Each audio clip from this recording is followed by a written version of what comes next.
michezo. Taarifa iliyotolewa na klabu ya Simba kupitia mitandao yake ya kijamii usiku huu ni pamoja na kifo cha baba mzazi wa mshambuliaji wa timu hiyo Kibu Denis, ambayo inasema tanzia.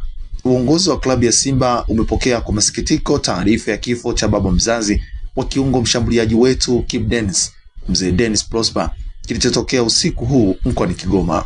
Simba inatoa salamu za pole kwa Kibu Denis pamoja na familia nzima ya Mzee Dennis kwa msiba huu mzito, na tupo pamoja katika kipindi hiki kigumu cha maombolezo. Uongozi wa klabu unawaomba wanasimba wote pamoja na wanamichezo kuwa pamoja na Kibu Denis kwa sala na maombi katika kipindi hiki kigumu ili avuke salama na kuweza kurejea kwenye majukumu yake.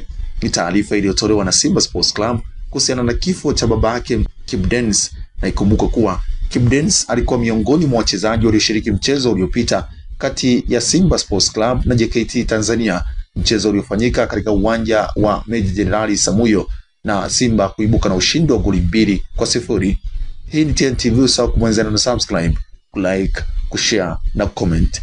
Jina langu ni Arnold.